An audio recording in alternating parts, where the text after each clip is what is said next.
Rusia armó 108 aviones para una guerra nuclear durante los ejercicios de la OTAN de 1983.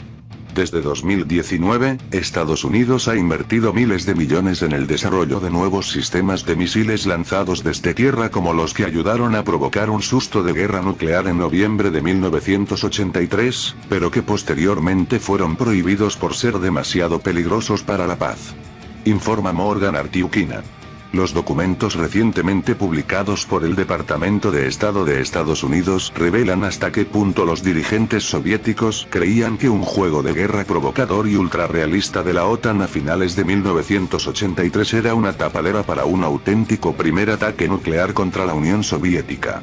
Aunque en anteriores documentos se revelaron muchos datos sobre la conducta de las fuerzas de la OTAN y del Pacto de Varsovia durante los Juegos de Guerra Able Archer de noviembre de 1983, los últimos documentos revelan por primera vez lo que hasta ahora solo se había conjeturado. Los soviéticos armaron más de 100 aviones de ataque en Europa Central con armas nucleares activas, listos para desencadenar un Armagedón mutuamente asegurado en cualquier momento. El Archivo de Seguridad Nacional dice que luchó durante años para conseguir los documentos, incluido un informe muy importante de 1989 del teniente general Leonard H. Perrots, el jefe de inteligencia de las Fuerzas Aéreas de Estados Unidos en Europa durante los simulacros. El archivo señaló que la Agencia de Inteligencia de Defensa había afirmado durante mucho tiempo que el memorándum estaba perdido, pero los historiadores del Departamento de Estado descubrieron posteriormente el expediente en los archivos de la CIA.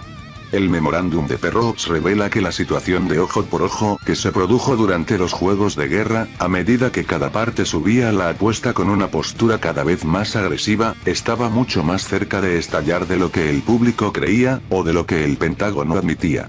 Está claro que los soviéticos no se limitaban a adoptar una postura, sino que temían que un ataque nuclear por parte de Estados Unidos y sus aliados fuera extremadamente probable en las próximas horas y días. Los temores soviéticos no eran vanos. Años de operaciones psicológicas habían preparado el terreno para aumentar la ansiedad de los soviéticos. Los bombarderos estadounidenses practicaban recorridos de ataque, despegando en el último momento cuando los radares soviéticos daban la alarma. Los submarinos estadounidenses ampliaban los límites de lo que podían acercarse sigilosamente a las instalaciones navales soviéticas. Y, lo que es más importante, se estaban estacionando en Europa nuevos y peligrosos misiles que hacían que un primer ataque nuclear pareciera casi posible. El misil balístico de medio alcance Pershing II. El MRBM Pershing II era una maravilla del apocalipsis de alta tecnología, con un alcance de 900 millas, un apogeo de solo 60 millas y un vehículo de reentrada maniobrable y guiado por radar. El misil podía colocar una ojiva nuclear de 80 kilotones sobre Moscú en entre 6 y 11 minutos, según los líderes del Pentágono. Un tiempo de ataque tan rápido daba a los soviéticos solo unos minutos para identificar, analizar y responder a la amenaza, lo que aumentaba enormemente el riesgo de que se equivocaran en la lectura de la situación y lanzaran una andanada nuclear de retorno equivocada, creyendo que era su única oportunidad. Se esperaba que los primeros centenares de Pershing II empezaran a llegar a Alemania Occidental a finales de 1983, más o menos en la época del juego de guerra Able Archer. Otros acontecimientos agravaron aún más las tensiones. En abril de ese año, un grupo de ataque de la Armada estadounidense formado por 40 buques de guerra se acercó al lejano oriente ruso en posición de guerra, interfiriendo en los radares soviéticos y realizando prácticas en los emplazamientos de radar soviéticos en el continente. Luego, a principios de septiembre, un interceptor soviético derribó el vuelo 007 de Korean Airlines en el espacio aéreo soviético, matando a 269 civiles, entre ellos un congresista estadounidense, tras confundir el avión con un avión espía estadounidense que también volaba en la zona.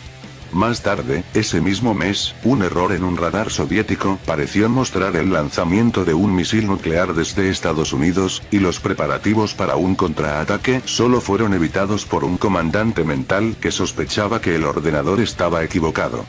Luego, en la última semana de octubre, Estados Unidos lanzó una invasión de Granada, derrocando al movimiento socialista Nueva Joya debido a su creciente amistad con Cuba y otras naciones socialistas, incluida la URSS. Estas acciones estaban calculadas para inducir la paranoia, y lo consiguieron, resumía una historia interna de la Agencia de Seguridad Nacional sobre la Guerra Fría. En alerta nuclear. Por todo ello, el 3 de noviembre de 1983, la OTAN lanzó los juegos de guerra más realistas que jamás había realizado, los soviéticos ya estaban en alerta. Los juegos de guerra simularon una escalada constante del conflicto, comenzando con el despliegue masivo de tropas a través del Atlántico y la asunción de posturas de ataque por parte de las fuerzas de la OTAN en Europa Occidental, y terminando con una declaración DEFCON 1 que señalaba una guerra nuclear inminente. En los simulacros se utilizaron códigos nunca vistos, movimientos de tropas realizados bajo silencio de radio, e incluso participaron el primer ministro de Alemania Occidental, Helmut Kohl, y la primera ministra del Reino Unido, Margaret Thatcher. A medida que se desarrollaban los simulacros, la inteligencia de señales de Perrots le proporcionaba información periódica sobre las acciones del Pacto de Varsovia, la mayoría de las cuales eran el tipo de preparativos rutinarios esperados para una demostración de fuerza. Sin embargo, cuando algo inesperado le llamó la atención, supo que los ejercicios estaban yendo demasiado lejos y que la OTAN debía retroceder un poco. Perrots escribió que después de haber sido puestos en alerta constante, las divisiones de cazabombarderos también recibieron la orden de preparar un escuadrón de cada regimiento para destruir objetivos enemigos de primera línea. Esto, señala, sumaría un total de aproximadamente 108 aviones repartidos por Alemania Oriental y Polonia. Los aviones de alerta debían estar equipados con una vaina de interferencia de autoprotección. Por los informes posteriores de Lanza, supimos que un escuadrón de Neuruppin, en Alemania Oriental, solicitó y aparentemente obtuvo permiso para configurar sus aviones sin el módulo EGM, debido a un problema inesperado de peso y equilibrio. Mis analistas aéreos opinaron que este mensaje significaba que al menos este escuadrón en particular estaba cargando una configuración de municiones que nunca antes habían cargado, es decir, una carga de guerra, escribió Perrots. Otras fotografías aéreas identificaron al menos un avión, un MiG-27, nombre de informe de la OTAN Flöger, de ataque completamente armado en alerta de defensa en una base de Alemania del Este. Otros aviones que habrían estado equipados con armas nucleares incluyen el Su-17, nombre de informe de la OTAN Fighter. Dijo que posteriormente aconsejó al comandante en jefe de las Fuerzas Aéreas del Ejército de Estados Unidos en Europa, el general Billy Minter, que no aumentara más su propia postura de alerta. Señaló que en diciembre, una vez finalizado el simulacro, recibió un mensaje de Lanza en el que se citaba una fuente del KGB soviético según el cual, durante Able Archer 83, el jefe de las fuerzas aéreas soviéticas, el mariscal del aire Pavel Kutakov, había puesto al cuarto ejército del aire soviético en máxima disposición, que incluía los preparativos para el uso inmediato de armas nucleares.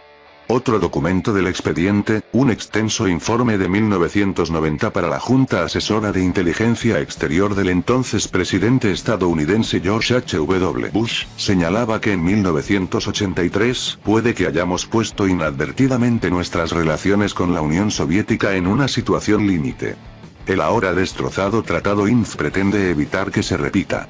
Después de que Able Archer terminara el 11 de noviembre sin incidentes, las fuerzas soviéticas abandonaron su alerta.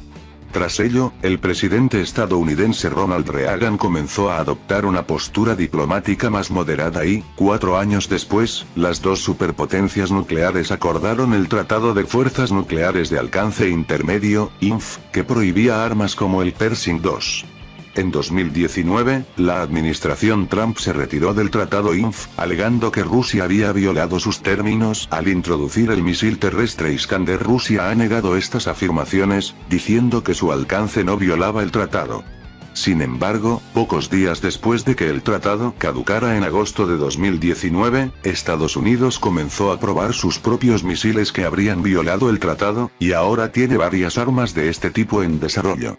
Sputnik News informó recientemente sobre un nuevo sistema de misiles prospectivo que están desarrollando los científicos del Pentágono y que sería aún más peligroso que el Pershing II. Un misil hipersónico disparado desde un camión móvil que tendría la capacidad de reducir su empuje, lo que le permitiría golpear ultra rápido a cualquier objetivo dentro de su alcance. Bienvenidos a nuestro canal Poderío Armadas, suscríbase a nuestro canal para tener la mayor información de la actualidad mundial. Si te gustó el video dale like, gracias por su visita a nuestro canal.